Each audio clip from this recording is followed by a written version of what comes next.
When people called her to come for programs, she will always say to them, please beg my husband, please beg my husband, please beg my husband. Marriage is not slavery.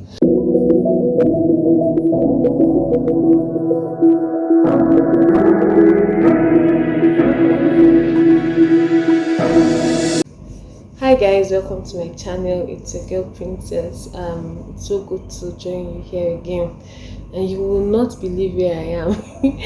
I'm actually in my husband's office. He was so kind enough to give me somewhere to make this video. Lately we all know what happened to the late minister Osinachi Nwachukwu, and a lot has been going on about her. A lot of people have been saying lots and lots and lots of things about her and what they think about it. A lot of people said, okay, she should have left the marriage. A lot of people are saying she did the right thing. Some people are saying there were rumors of cheating. I don't even know where that came from, and so many things. And for me, this is what I just have to say concerning that topic. There is a set of people that are saying that she should have walked away from the marriage. There's also a set of people that are saying that she did the right thing by staying, she believed in God and all of that. Hence, divorce was not an option for her. Amidst all these things, I went on Facebook yesterday and I saw some things that were quite disturbing, and I think that is what even informed, me making this video. Since she died, I've been thinking, how did things get to this level? Why did it get so bad? And all of that. And then going on Facebook yesterday, I saw so many things. I'm going to post some of them here for you to look at while I speak. But then I'm just going to start by saying this. There's a school of thought for some people, they're in this school of thought that she wasn't a submissive wife. She wasn't submissive to her husband. She was probably disrespecting him according to them, because somebody said something, women submit to your husband. Another guy was saying something like nobody knows what happened between them. Probably she spoke to him somehow, and maybe her words were, she talked in a way that was not good. She must have done something to provoke him, blah blah blah blah blah. And I'm going to start from this point now. There mustn't be a provocation. It is not every time that something happens to somebody for something to happen, And I'm going to start from here first of all. Now, I always say this thing. I always say that if you don't deal with certain issues in your life, other people are bound to suffer for them. And the painful thing is that most times when we have issues that we are not dealing with, the person that tends to most suffer from this issue that we have failed to do is our spouse. If I have issues in my life or things in my life, character flaws that I haven't dealt with, the most person that's going to suffer is my husband. And if he has things that he hasn't dealt with in his life, the most person that's going to suffer from it is me. So I always say this to people: if you have certain things, deal with it. Do not let somebody's daughter pay for it. Do not let somebody's son pay for your insecurity. Do not let somebody's son pay for something that happened to you as a child.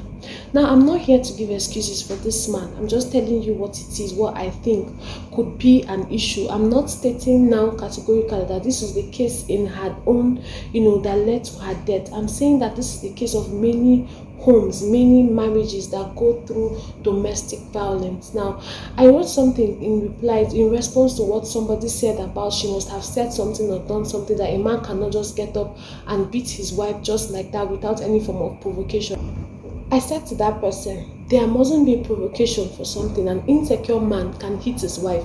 A man with an ego that is as big as anything can also hit his wife, because regardless of what the wife does, regardless of how submissive she is to him, he will always feel like she's not giving him enough respect. He will always feel like she's not, submitting to him enough. An insecure man, of course, we all know that she was very impactful in the Christendom.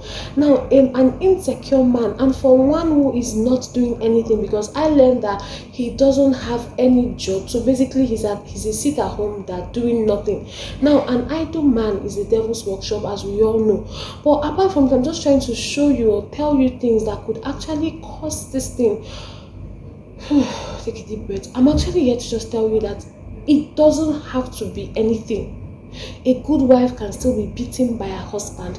A submissive and respectful wife can still be trashed by her husband. Why? Because his head is not in the right place. His ego is probably overblown, or he's very insecure of her progress. And for one who is not even doing anything, that tendency is there for him to always feel like that, even if she's not rubbing it in his face. I know we shouldn't judge by looks, but then she didn't seem to me like the kind that would, disrespect her husband or rub it in his face. Now, this morning, before I made this video, obviously, I went online and I saw news of her neighbor, and the testimonies that they gave. They said he would lock her out. The gay man said that anytime she would go out and then come back, her husband would lock her out of the house. That he didn't know if he had an issue with her going out, but it was something that happened regularly. So she would always call him and he would have to scale the fence, go over the gate to open up the gate for her to come into her home. And then the testimony of people around. And funny enough, I know somebody who says that they used to be a neighbor to her. They said that this man at some point chased some Fulani herdsmen, so they actually came for them with their cattle and the rest in the night, that they somehow had managed to escape. And this is what I said to that guy. I said, for somebody to chase Fulani herdsmen, I'm not sure that person is in much right sense, because who does that? And I asked him, how was his relationship with you guys, the neighbors? And he said to me, he wasn't the kind to relate properly with people around. He was just in his own league. He wasn't the type to relate with people around. He was just in his own league, basically. And he said something. He said that you would always hear this woman's voice singing out loud in the night, all through the night. And I just smiled in response to his comment. In addition to what I've just said, there's a group that says that nobody knows what she did to have provoked him to beat her, that no man will just get up and start beating his wife. Now, I haven't talked about, sometimes there's no need for provocation. It comes from a place of personal demons. That's the word. On the flip side, let's say she said something wrong. Let's say she did something wrong, in quotes now. This is what I have to say. We all know Newton's, I think, second or third law that says for every action there's an equal and opposite reaction. Now, while you might not be able to do anything about the action, you can decide how to react. Your reaction is totally dependent on you. You don't get to say how the next person will speak to you. You don't get to choose how the other person is going to, say something or do something to you, but you can control your action. If a madman comes to slap you now, for example, you can't tell me you're going to fight the madman because he slapped you. It has to do with self-control. And if more men had this, if more women had self-control, then we wouldn't be seeing some of all these domestic violence cases that we get to see on a daily basis. I'm not here to come and start saying things like she should have divorced her husband, she should have separated from him, and all of that. This is what I want to say for those of us that are still living, so that we can learn from this situation. First of all, please, if you have issues, if you have tendencies, please let your spouse know, whether your intending spouse or somebody you're married to, so that both of you can work through it together. If you were raped in the past, please let your partner know. If you had experienced some sort of violence, or probably your parents were abusive towards each other, probably maybe from your mom or from your dad or from both sides, and you know that it has affected you and the way you see things or the way you act, please let your spouse know. And then, of course, you need to work on it. And I always say that the starting point is God. When you go to God first, He's going to help you. Therapy too is also very important. This cannot be overemphasized. So please, let us stop all this. What did she say? What did she do? If she did something, if she had said something, then I don't think it counts. It doesn't justify you taking another life that you cannot create, basically. So for me, this is what I see. I feel that this man has issues, because a man shouldn't in the first place be at home. I learned she's like the breadwinner of the family. So it's not a 1 year thing, it's not a 2 years thing. Probably he hasn't been looking for a job. There are two ways for me I feel like a man could vent if he's in a bad place. Is either through sex, like frequency might be so much than the normal, or through domestic violence. Now, I feel in his case, he chose the latter. And it's sad that she had to go this way. But this is what I have to say. If you have issues, please deal with it. If you're insecure, please deal with it. There's a movie I saw today called Othello's Syndrome or something like that. And it has to do with the man, the way he sees things and all that. And he somehow killed his first wife because he thought she was cheating on him. And then he also was abusive to even the second one. And his sister had to get help from him. I didn't complete the movie. I got busy, or I think Nepal took me. I can't remember what happened, the details. But I'm saying that please, let's stop this blame game. For those of you guys that feel like somebody said something that maybe she did not make him feel like he's man enough, nobody should do that for you.